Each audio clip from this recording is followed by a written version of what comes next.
Okay. జై Avatar బాబా. మెహర్ బాబాకి జై. రేపు సెప్టెంబర్ 7వ తారీఖు 1953లో అదే రోజున బాబా డెహ్రాడూన్‌లో highest of the high message ఇచ్చారు. చాలా పెద్ద మెసేజ్ ఇది. అసలు ఇందులో బాబా ఏం చెప్పారు? ఒకసారి క్లుప్తంగా చూద్దాం ఈ హాఫ్ అన్ అవర్‌లో. బాబా అన్నారు, ఎవరి గతం అయితే ఆరాధింపబడుతుందో, ఎవరి వర్తమానం విస్మరించబడుతుందో, ఎవరి భవిష్యత్తు రాక కొరకు ఎదురు చూస్తూ ఉంటారో, ఆ సనాతనుడిని, ఆ పురాణ పురుషుడిని నేనే అన్నారు. అయితే బాబా తాను ఉన్నతోన్నతుణ్ణి అని ఎందుకు చెప్పవలసి వచ్చింది? ఉదాహరణకి ఒక స్పెషలిస్ట్ డాక్టర్ గారు ఉన్నారనుకోండి. ఆ డాక్టర్ గారి దగ్గరికి పొద్దుటి నుండి క్యూ ఉంటుంది. టోకెన్స్ తీసుకొని క్యూ ఉంటుంది. అలా లైన్‌లో నిలబడి ఉండగా జనం ఒక ఆయన వచ్చాడు. ముందుకు లైన్‌ని దాటుకుని వెళ్ళడానికి ట్రై చేస్తూ ఉన్నాడనుకోండి. ఈ లైన్‌లో ఉన్న వాళ్ళందరికి కోపం వచ్చేస్తుంటుంది. వెనకెళ్ళు లైన్‌లో చాలా పొద్దుటి నుంచి మేమున్నాం. నువ్వెక్కడికి ముందుకెళ్ళిపోతున్నావు అని.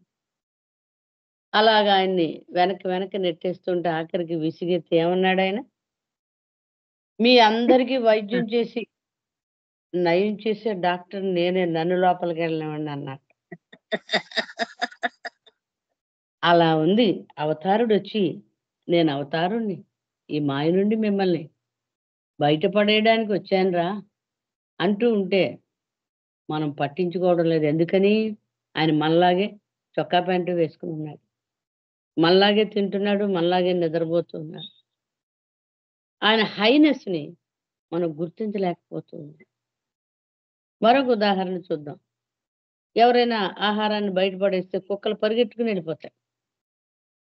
ఒక యోగి శాపవశాత్తు ఒక కుక్క అయిపోయాడనుకోండి. ఆ పురాణ కథల్లో లాగా. ఆ కుక్క చెప్తుంది, "చిచి అలా వెళ్ళకూడదుర్రా. అలా ఎగబడకూడదు" అని చెప్పిందనుకోండి. అప్పుడేమంటాయి ఆ కుక్కలన్నీ? "ఆ! చెప్పావులే. నువ్వు మాలాగే కుక్కవు కదా! పోజెందుకు కొడుతున్నావని." అలాగే అవతారుడొచ్చినప్పుడు కూడా కొద్ది మంది ఎస్ఎన్ మూర్తి గారు చెప్పినట్టుగా హోప్‌లెస్ మైనారిటీ అన్నారాయన.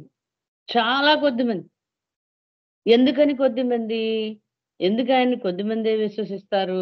ఆయన అవతారుడని ఎందుకు నమ్ముతారు, ప్రేమిస్తారు? అంటే గత అవతారాల్లో వారికి ఆ ప్రభువుతో గల సంబంధం కారణంగా ఈ జన్మలో అవతారుడు భూమి మీదకొచ్చినప్పుడు వారికి ఆ అదృష్టం దక్కింది. ఈ highest of the high message ఇచ్చే ముందు బాబా దగ్గరికి కొంతమంది ఒక మతి భ్రమించిన అమ్మాయిని తీసుకొస్తారు. నయం చేయమని. అది బాబాని కొంచెం వేదనకు గురి చేస్తుంది. నా స్టేటస్ ఏమిటి? నేను I am highest of the high. వీళ్ళు అడిగేదేమిటి? అంతే కదా! ఇప్పుడు తండ్రి బయట నుండి వచ్చాడనుకోండి. చేతిలో కారు కీయో, బైక్ కీయో ఉంటుంది. కుర్రాడు పరిగెట్టుకొనొచ్చి ఆ చేతిలో కీ తీసుకొని నాది అంటాడు. సమస్తం తండ్రికి చెందిందంతా వాడిదే అని వాడికి తెలీదు పాపం. ఆ తాళాలు, ఆ కారు, ఆ బైకో వాడిదని మురిసిపోతూ ఉంటాడు. అలాగే మనం కూడా ఈ మాయలో ఉండి, ఈ మాయకి సంబంధించిన ఆనందాల్ని, ప్రలోభాల్ని, వాంఛల్ని, ఆకాంక్షల్ని తీర్చుకుంటూ ఇక్కడే ఉండిపోయాం. దీన్ని అధిగమించి మనం ఎందుకొచ్చాం? మనకి జన్మకు కారణం ఏమిటి? ఎందుకు మనం ఈ ప్రయాణం చేస్తున్నాం? పుడుతున్నాం, చస్తున్నాం. దీనికో గమ్యం అంటూ ఉందా? తుది, మొదలు ఉందా అసల? అనే ఆలోచన లేకుండా ఇందులోనే కొట్టుమిట్టాడుతూ ఉన్నాం. అది చూడలేక ఆయన చెప్పిన విషయం అన్నమాట. ప్రతి ఒక్కరూ కూడా తెలుసో తెలియకో ఎటువైపు ప్రయాణిస్తున్నారు? భగవంతుని వైపే ప్రయాణిస్తున్నారు. వాళ్ళకి తెలియనివ్వండి, తెలియకపోనివ్వండి. కానీ కడకు చేరవలసింది ఆ భగవత్ స్థితిని మాత్రమే. చైతన్యంలో తేడా ఉంది గానీ అందరూ ఉన్నది భగవంతుల్లోనే. అయితే ఈ సందేశంలో బాబా ఏం చెప్తున్నారు? ఎందుకు అవతారుడు భూమి మీదకి మానవ రూపంలో వస్తాడు?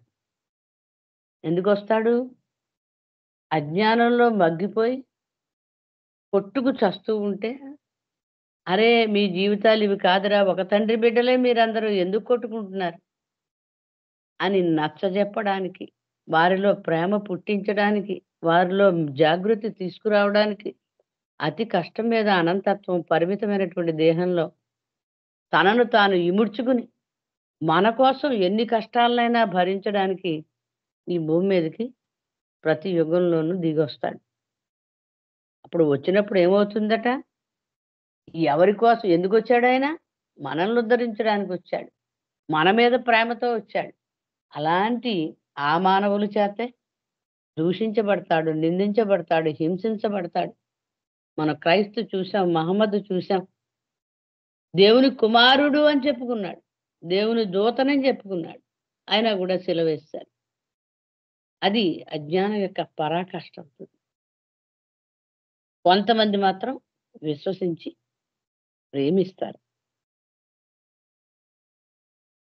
అయితే మనం ముందుగా చాలా సార్లు చెప్పుకున్నట్టుగా ఒకే ఆత్మ అవతారుడిగా మరల మరల దిగివస్తూ ఉంటుంది. అనంతుడు, శాశ్వతుడు, అవిభాజ్యుడైన ఆ భగవంతుడు, ఆ భగవంతుడిని చేరుకున్నటువంటి మొట్టమొదటి ఆత్మ ఏదైతే ఉందో, అదే అనంత చైతన్యంగా మార్పు చెందింది. ఆ మొట్టమొదటి ఆత్మే మరల మరల అవతారుడిగా మానవ రూపం ధరించి మానవుల మధ్యకు వస్తుంది. ఇప్పటికి ఎన్నో సార్లు వేరు వేరు పేర్లతో వేరు వేరు చోట్ల. కానీ చెప్పిందొకటే. ఏమిటి? సత్యం. అదే చెప్తున్నాడు వచ్చినప్పుడల్లా దేవుణ్ణి ప్రేమించండి. మీరు చీకట్లో ఉన్నారు, అంధకారంలో ఉన్నారు, అజ్ఞానంలో ఉన్నారు. మిమ్మల్ని బయటపడేయడానికే నేనొచ్చాను. నా చెయ్యి అందుకోండి రండర్రా అని. ఎప్పుడు చెప్పినా ఇదే.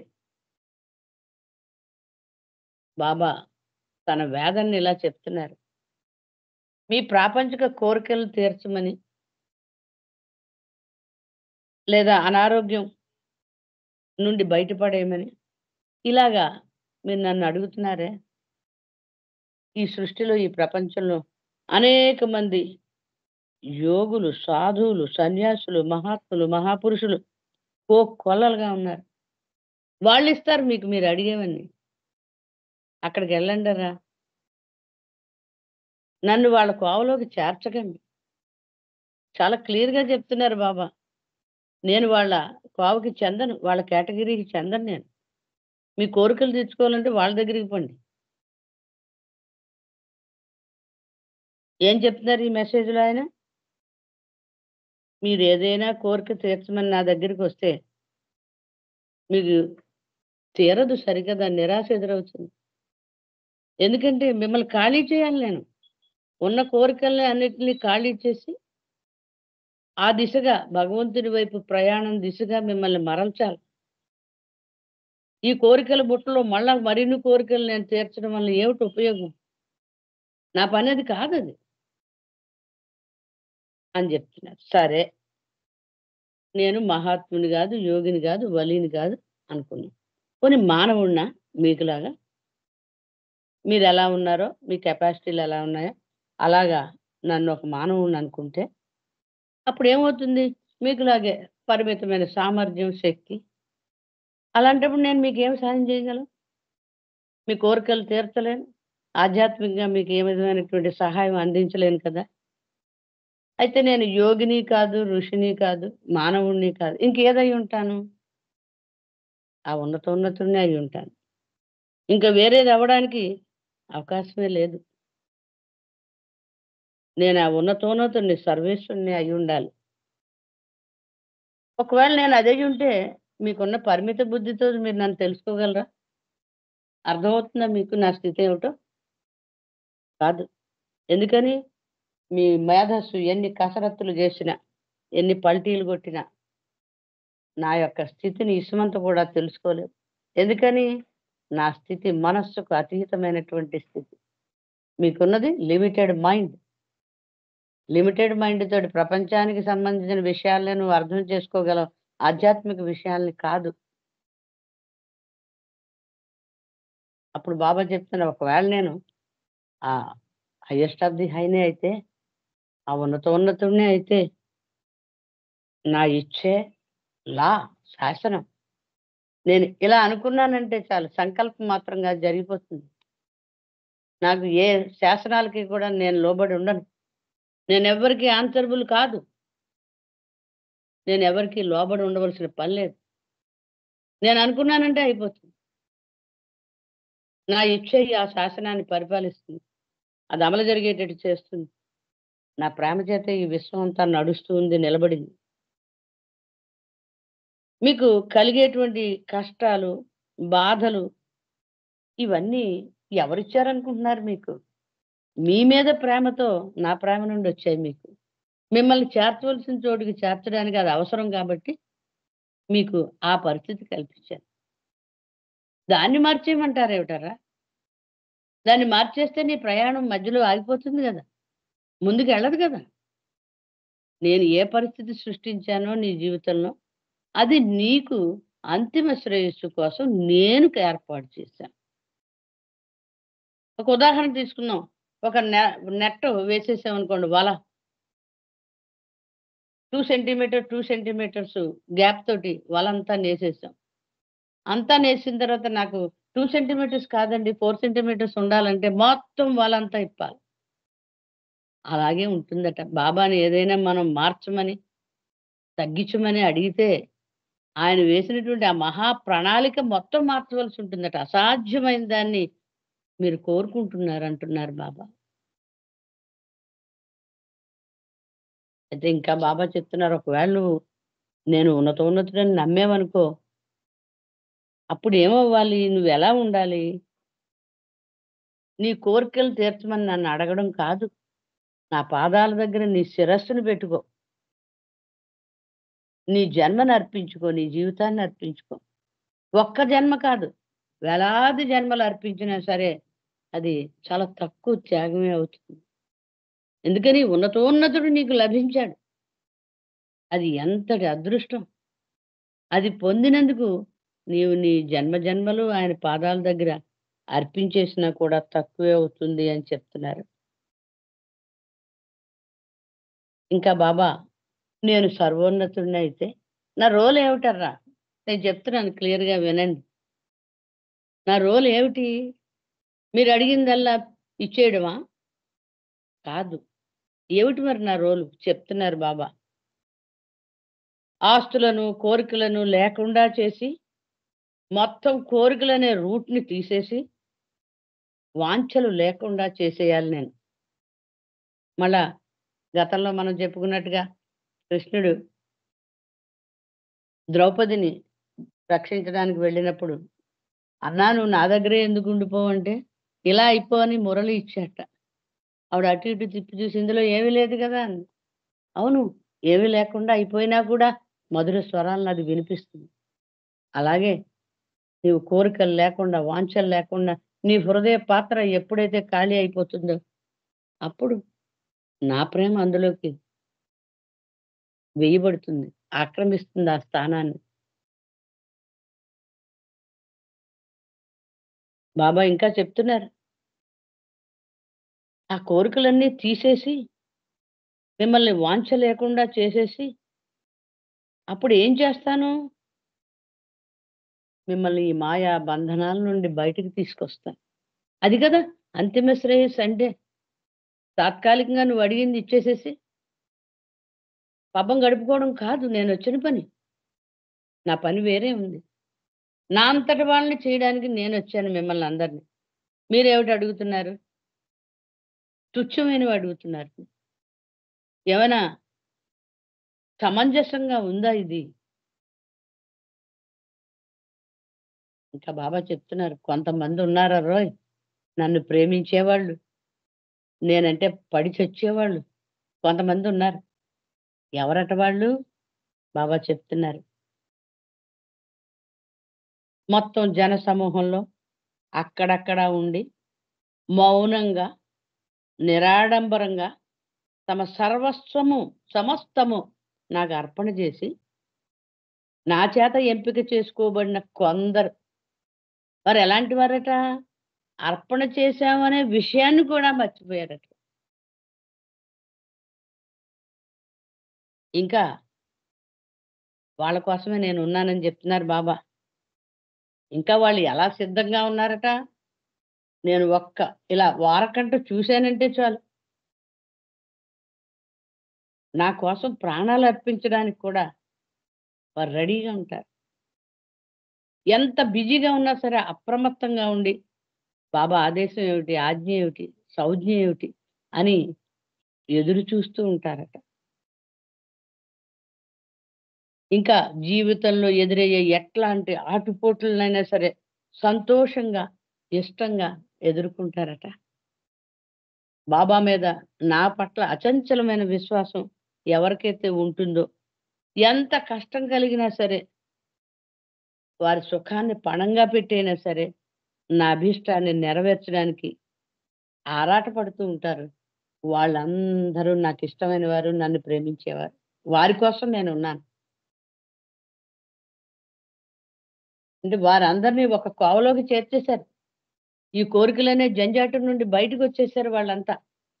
వాళ్ళకి హెల్ప్ చేస్తే పైకి నా స్థాయికొచ్చేస్తాను. అలాంటి వాళ్ళు నాకు కావాలి. మీరందరూ కూడా అలా ఎదగాలి. బాబా చెప్పే తపన చూడండి. ఇవన్నీ అడక్కండిరా నన్ను. మిమ్మల్ని నేను ఎక్కడికి తీసుకెళ్ళాలనుకుంటున్నానో దానికి సంసిద్ధత పొందండి. తయారుగా ఉండండి. ఇంకా బాబా అంటున్నారు,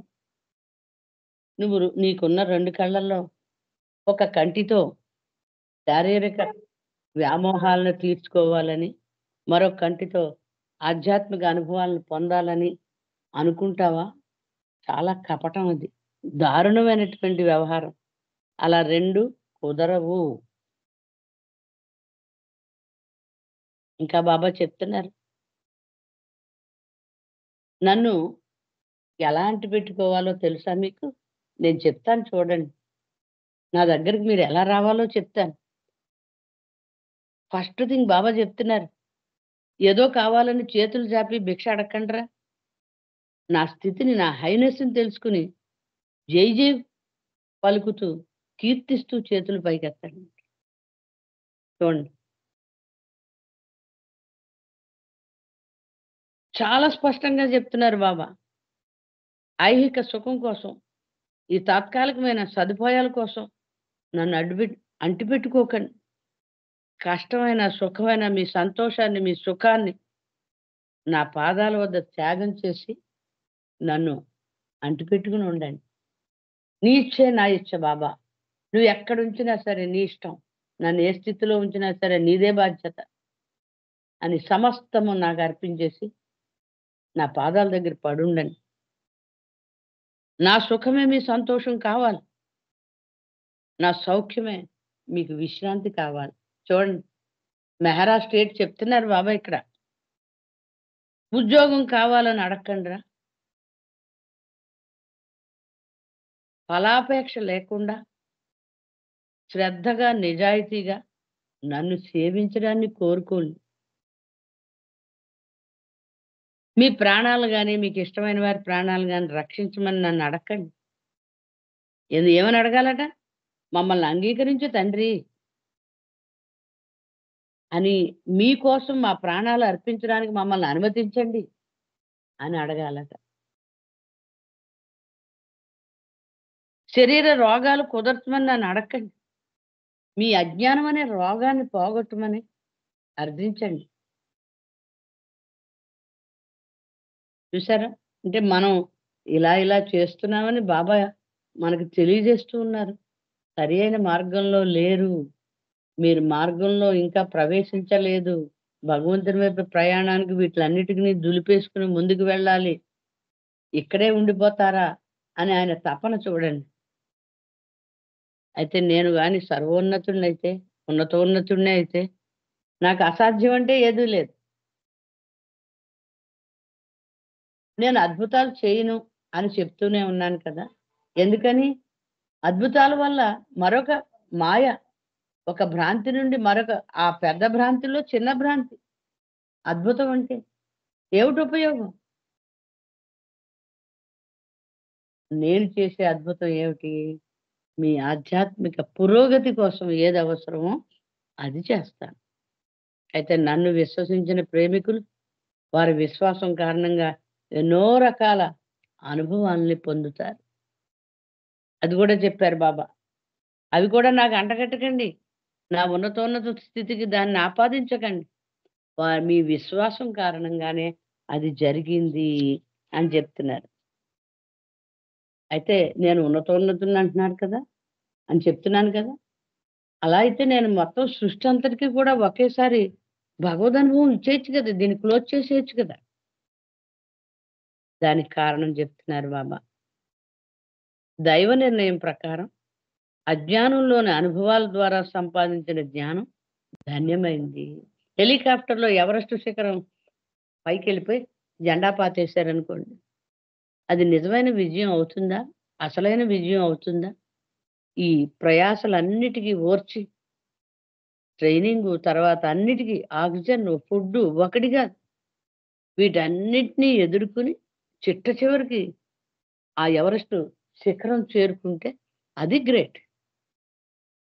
ఇప్పుడు ఈ అజ్ఞానంలో ఉంటూ, మాయలో ఉంటూ, అనుభవాల్ని పొందుతూ, ఇది కాదు నేను పొందవలసింది, ఇది కాదు నేను పొందవలసింది, ఇది కాదు నేను పొందవలసింది అని వీటిలన్నిటిని కూడా ద్వంద్వానుభవాల ద్వారా అనుభవాలు పొంది, పొంది చివరికి విసిగెత్తి వైరాగ్యం తెచ్చుకొని, భగవంతుడిని పొందడమే మిగిలి ఉంది నా అసలైన గమ్యం అది అని అటువైపు మరలుతామట. బాబా గాస్ట్రిక్స్‌లో చెప్పింది అదే. ఒక వాల్ క్లాక్‌లో పెండులం ఇటూ, అటూ ఊగుతూ ఉంటుంది. ఇటు ఎంత పైకి ఊగితే, అటువైపు కూడా అంత పైకి ఊగుతుంది. అలా ఊగి, ఊగి ద్వంద్వాలు మంచి, చెడు, ధనిక, పేద ఇలా అన్ని రకాల జన్మలు తీసుకుని, తీసుకుని, తీసుకుని ఆఖరికి మానవుడు ఆ పెండులం ఆగిపోతుందట. అంటే ఇంకా అనుభవాలతోటి విసిగెత్తిపోయాడు. అలాంటి స్థితి చేరినప్పుడు ఆ స్థూల సంస్కారాలు తగ్గి నెక్స్ట్ ఆధ్యాత్మిక మార్గంలో ప్రవేశిస్తారు. అయితే ఇక్కడ ఈ హైయెస్ట్ ఆఫ్ ది హై మెసేజ్‌లో బాబా ఇంత క్లియర్ కట్‌గా చెప్పేసారు. నా దగ్గరికి ఇలా రాకండి, ఇలా రాకండి, ఇలా రాకండి అని. మరి ఎలా ప్రేమించాలండి? మనకి ఏమి ఇవ్వకపోతే ఆయన్ని ఎందుకు ప్రేమించాలి? అనే అనుమానం రావచ్చు. ఎందుకని? దేవుడిచ్చేవాడు, మనం తీసుకునేవాడు. మనం అడిగేవాళ్ళం, ఆయన వరాలిచ్చేవాడు. అంతే కదండీ! మన ఆధ్యాత్మిక ఈ పూజలు, పునస్కారాలన్నీ కూడా బేరసారాలతోటి నేనిది ఇస్తాను నాకది. అలాగే నడుస్తుంది. అయితే ఈయన ఏమి ఇవ్వనంటున్నాడు. నువ్వు నా దగ్గరికి ఇలా రాకు, ఇలా రాకు, ఇలా రాకు. మరి ఎలా రావాలి? హృదయాన్ని ఖాళీ చేసుకొని, ఆయన ప్రవేశానికి సిద్ధం చేసుకొని ఆయన దగ్గరికి రమ్మంటున్నాడు.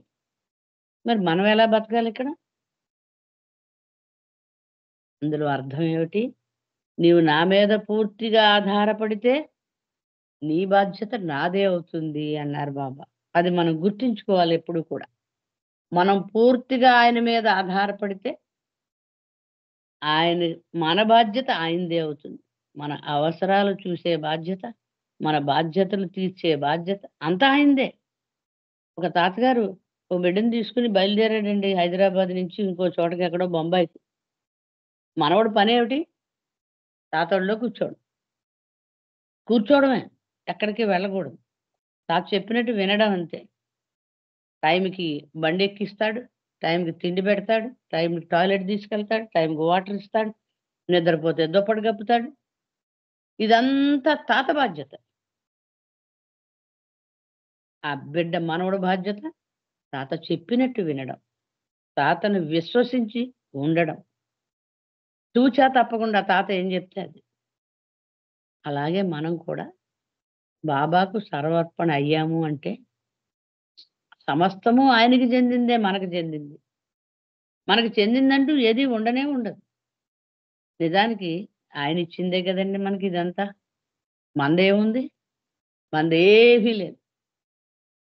మన దగ్గరున్న సంపద గాని, ఇంకొకటి గాని, పేరు ప్రతిష్టలు గాని, ఆఖరికి మన దగ్గరున్న నైపుణ్యాలు కూడా బాగా మాట్లాడగలనా, బాగా చిత్రలేఖనం చేయగలిగినా, బాగా పాట పాడగలిగినా, ఏది చేయగలిగినా సరే, ఆ నైపుణ్యం ఆయనిస్తేనే మనకొచ్చింది.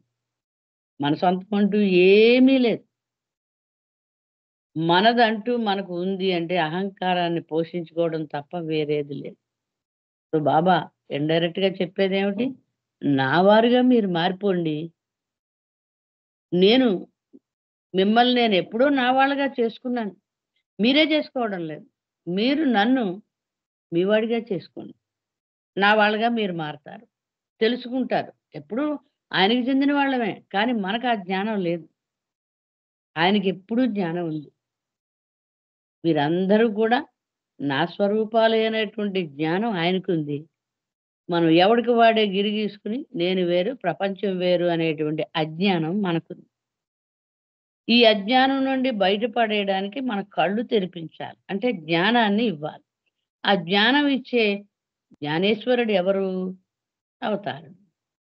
ఆయన మనకు లభించాడు కాబట్టి, ఆయన చెప్పినట్లు నడుచుకుంటే, ఆయన ఎలా జీవించమంటే అలా జీవించి, ఎలా ప్రేమించమంటే అలా ప్రేమించి ఉండగలిగితే, మన పూర్తి బాధ్యత ఆయనదే. మనల్ని కళ్ళకు గంతలు కట్టి ఎక్కడికి చేర్చాలో అక్కడికి చేర్చే బాధ్యత కూడా ఆయనదే అవుతుంది. సో, ఇక్కడ లోపం వల్ల ఎవరిది? మనదే. మార్పు చెందవలసిందెవరు? మనమే. ఈ మాయనే నిజమనుకుంటూ ఇక్కడే ఉన్నాము. ఆయన చెప్తున్నారు ఇదంతా మాయరా! భగవంతుడొక్కడే సత్యము. నేను సత్యం గురించి చెప్తున్నాను. ఆ సత్యమే నువ్వు తెలుసుకోవలసిన విషయము. దీన్ని దాటితేనే గాని దాని గురించి తెలుసుకోలేవు. మరి ఎలా దాటగలరు? నా సహాయంతో మీరు దాటగలరు. అలా దాటించగలిగే ఆ యోగ్యత నాకుంది. మీకు అర్హత రావాలంటే నేను జెప్పినట్లు చెయ్యాలి. బాబా అన్నారు depend on me more and more. అంటే అర్థమే చక్కగా తల్లి, బిడ్డ పోలికతోటి చెప్పుకొచ్చారు. తల్లి మీద బిడ్డ ఏ విధంగా రెండో ఆలోచన లేకుండా ఆధారపడి జీవిస్తుందో, అలాగా మీరు నా మీద ఆధారపడి జీవిస్తే మీరెక్కడికి చేరాలో అక్కడికి తప్పకుండా చేరతారు. ఆయన పనదే. మనల్ని అందరిని అక్కడికి చేర్చడమే ఆయన పని. ఆయన డ్యూటీ అది. ఆయన డ్యూటీ చేయాలంటే మనం సహకరించాలి. మనం ఎలా సహకరించాలి? ఈ సత్యాన్ని తెలుసుకోవాలి. ఇది మాయ. కోరికలు తీర్చుకోవడం వల్ల ప్రయోజనము శూన్యము. అతి సహజంగా జీవితాన్ని నడవనిద్దాము. ఈ జీవితము ఆయన ఇచ్చ ప్రకారమే నాకు ఇవ్వబడింది. ఆయన సహాయంతో దీనిలో ఒడిదుడుకుల్ని నేను నెట్టుకొస్తాను. నాకు సంబంధమే లేదు. ఆయన చేతిలో నా చెయ్యుంది. కాబట్టి దరిచేర్చవలసిన బాధ్యత ఆయనదే. నా పనేమిటి? ఆయన్ని అనుసరించడం. ఆయన ఎలా జీవించమన్నాడు, ఎలా చేయమన్నాడు, అన్నిటికంటే ముఖ్యంగా బాబా చెప్పిందేమిటి? నేను నీ ఎదురుగుండా ఉంటే నీవు ఏ ఆలోచన చేస్తావో, అలాంటి ఆలోచనలే ఎప్పుడూ చెయి. నేను నీ సమక్షంలో ఉంటే ఎలాంటి మాటలు మాట్లాడడానికి జంకవో, అలాంటి మాటలే మాట్లాడు. నేను నీ దగ్గర ఉంటే ఎలాంటి పనులు చేస్తావో, అలాంటి పనులే ఎప్పుడూ చెయి. ఈ 3 ప్రక్షాళన అయిపోతే ఆలోచన, మాట, చేత. ఆ 3 ప్రక్షాళన అయిపోతే మన జీవితం అంతా కూడా పరిశుద్ధం అయిపోతుంది. సరఫతో కడిగేసినట్లు, ఏరియాలతో వాష్ చేసినట్టుగా. ఆయనకి నచ్చినట్లుగా జీవితం మారిపోతుంది. అలా మారిపోతే ఆయన గ్రేస్ దానంతట అదే మన మీదొచ్చింది. గ్రేస్ వచ్చిందంటే రాయి స్థాయిలో ఉన్న ఆత్మైనా సరే ఆ భగవదనుభవాన్ని పొందేవలసి ఆ గ్రేస్ క్షణంలో వస్తుంది. ఎప్పుడొస్తుంది? నీ పట్ల ఆయన ఆనందంగా ఉన్నప్పుడు, సంతృప్తి చెందినప్పుడు. అలా సంతృప్తి కలిగి చెందించే ఆహ్, ఆ పని, ఆ బాధ్యత మనం చెయ్యాలి. మరి మెహరా కోరుకునేది అదే కదా! బాబాను సంతోషపెట్టడమే ఆవిడ ధ్యేయం. ఆవిడ జీవిత పరమార్థం. అందుకే బాబాను అంతలా ప్రేమించగలిగింది. బాబా కూడా ఆమెను అలా ప్రేమించారు. సో, ఈ హైయెస్ట్ ఆఫ్ ది మెసేజ్‌లో బాబా మళ్ళా మళ్ళా చెప్పేది, ఇది గావాలి, అది గావాలని నన్నడక్కండిరా. నీకు చాలా పెద్దది ఇవ్వడానికొచ్చాను. దాన్ని ఆశించండి. దాన్ని దృష్టిలో పెట్టుకొని జీవించండి. దాని వైపు అడుగులు వేయడానికి జీవితాల్ని మార్చుకోండి అని బాబా చెప్తున్నారు ఇక్కడ. ఇదండి. అవతార్ మెహర్ బాబాకి జై. జై బాబా అండి గౌరీ కుమారి గారు. జై బాబమ్మ. చాలా అద్భుతంగా జై బాబా అండి. చాలా అద్భుతంగా హైయెస్ట్ ఆఫ్ ది హై ఈ మెసేజ్ ని చాలా సరళంగా క్లుప్తంగా బాబా ఏం చెప్పారండి చాలా చక్కగా వివరించారండి. అంటే ఆ స్థాయి ఎన్ని బాబా సందేశాలు చాలా ఇచ్చారు. ప్రతిదీ కూడా ఈ మానవ కళ్యాణం కోసం, మానవ ఉద్ధరణ కోసం, ఆ గమ్యం ఏంటో చెప్పడం కోసం చెప్పిన ఈ ఉన్నతోన్నతుడు ఈ హైయెస్ట్ ఆఫ్ ది హైలో మాత్రం బాబా తన స్థాయిని తెలుపుతూ మనం గమ్యానికి ఎలా చేరాలి, ఏది మనం అడగాలి అన్నది చాలా అద్భుతంగా బాబా వివరించారు. చాలా అద్భుతమైన సందేశాన్ని చాలా చక్కగా మాకు సరళంగా వినిపించినందుకు మీకు ధన్యవాదాలు. జై మెహర్ బాబా గౌరీ కుమార్ గారు. జై బాబమ్మ. జై. జై బాబా అండి. మరి మనం ఇంత అద్భుతమైన బాబా సందేశాన్ని మనం విన్నాం కనుక ఇక నుంచైనా మనం ప్రార్థనలు కానీ